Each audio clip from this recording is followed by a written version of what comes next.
After spending 9 years on Dungeon & Stone, the role-playing game that no player has ever beaten, Hansu Lee finally reaches the dungeon of the final boss. As soon as he opens the gate, however, he suddenly sees a message that says his tutorial has been completed, and finds himself in the body of Bjorn Yandel, a real barbarian within the game. An exciting adventure awaits him as he endeavors to abide by the laws of the fictional world. And with that, welcome to another first impression. Today we are going to investigate the webtoon called Surviving the Game as a Barbarian. This very well might be the story that combines a lot of my favorite things: Isekai, Dungeons & Dragons, and RPGs in general. From the premise alone, I wonder if Dungeon & Stone is a Dark Souls level of difficulty game, or if it is just incredibly long. Imagine having a game in our world that hasn't been beaten in over 9 years of its release. I mean, I would love to play a story game with so much content. And apparently our protagonist thought the same thing.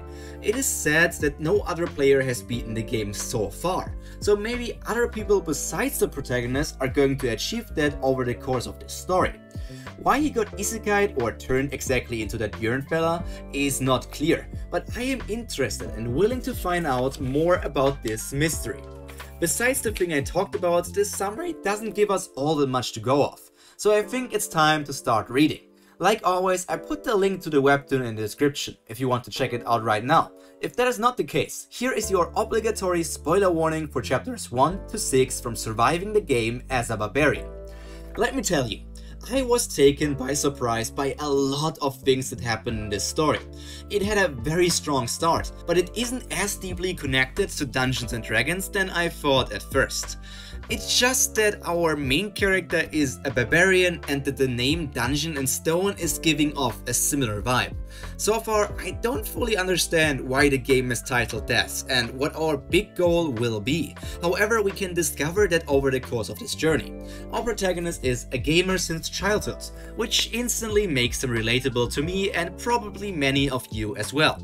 We get to learn that the quality of video games continued to decline over the years, and our main character started to slowly fall out of love with games. That was until he discovered the game called Dungeon & Stone. It reawakened and reignited his passion and took him 9 long years to beat. Man, I would love to have a similar experience in my life right now, as games in our world are also a bit lacking nowadays. Well, besides the fact that he got sucked into his PC, I don't need that part. I don't think I would handle it as well as the protagonist of the story. After entering the game, I can also tell one thing that already makes this story stick out from the other stuff we are getting nowadays on Webtoon and also on Shonen Jump.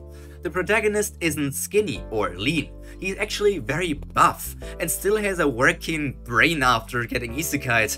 I always was a fan of the mindset better safe than sorry, and he isn't the only player, so the thing about the game not being beaten yet isn't actually right, I think.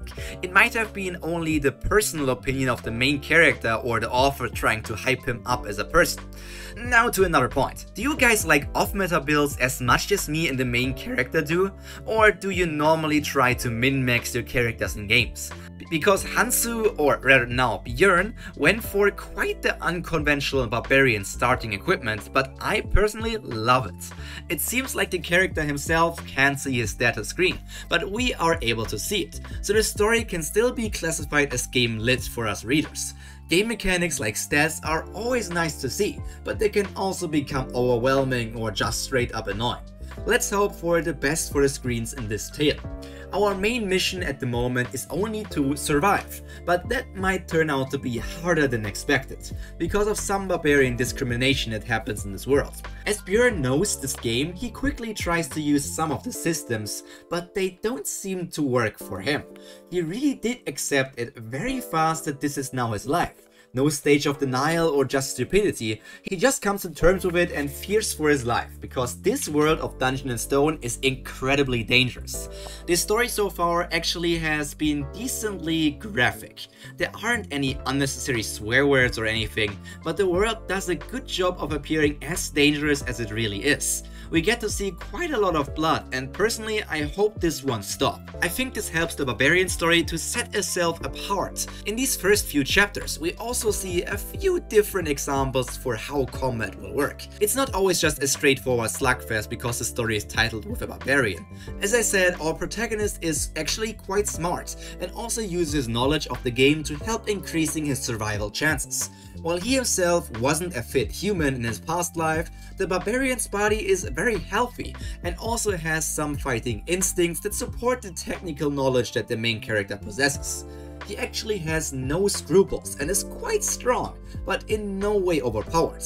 That's why we can also see him experience despair in the story. The palette of elements we see in the first 6 chapters is quite big and has a lot to offer. RNG or randomness also plays a role in this world, and perhaps our protagonist is lacking in the luck department just a little bit, and by that I mean a lot. What we have seen of side characters so far, I think we are also in for an interesting ride with them. We will have the classic jerks, characters that can develop, and also a few schemers, so that will make the character dynamics really interesting. Flat and boring characters just don't add a lot, and when the main character is the only barely entertaining or intriguing character in a story, like in Solo Leveling, it won't work in the long run unless people are only in it for incredible artwork or something similar like that. Actions really do have consequences, in both a good way and a bad way. I can totally see the protagonist change the image of the barbarian race. Oh yeah, they are a race, just like humans, dwarves, elves and so on. It is not a class like we are used to, but an actual race. World building for the story already started quite early, and we will only learn more as the story progresses. But I would hope to hear as a good chunk in like the first 12 chapters, to get a decent picture for a lot of different things. Still way too many unanswered questions, but what would you expect after just 6 chapters? Like it happened with me, the best case scenario is that readers get hooked and stay for the long game and not just a quick dopamine kick. Gathering party members is a crucial factor if you want to survive in this game, or rather world now, because it's not just a game anymore. But don't forget one important thing. This is a hardcore difficulty game / world, and it has a lot of mechanics that make your life harder, or just more dangerous in general. Bjorn is the type of protagonist I really like to see. He is not wimpy but also not cocky. He thinks logically and works out problems in a smart way. My personal reading experience made that seem like a really good point, but you could also argue that the protagonist handles everything a bit too well so far. Not many people would remain as calm as him and think about everything carefully. However, we see a prime example of the opposite, so maybe that awakened the cautiousness in our main character. From the way I am talking to you, you can expect him to survive these first few chapters, but who knows about the future? We are still unsure whether if he dies for real, or if he just gets transported back to his real body. The second option, however, would make this story feel a lot less tense, as he could just return to his normal life if he fails, and I don't think that would be a good decision to make by the author. But that's my first impression for the first 6 chapters of surviving the game as a barbarian. It really had a strong start, making you want to read more instantly. It has unique elements and uses them in a good way. Obviously there will also be some generic isekai or fantasy tropes, but we all know what we are in for. Beautiful elf women are just part of almost every fantasy's universe nowadays. I normally don't do rankings anymore as I struggle to actually compare different stories with each other, but I would say this one is a solid 8 and totally worth your time if you have any. With all that said, it's time for me to go read chapter 7 and 8 now, and it's time for you to check out this video. It's a more realistic but also gamey webtoon that you will surely enjoy, so see you over there. Pyro out. Bye!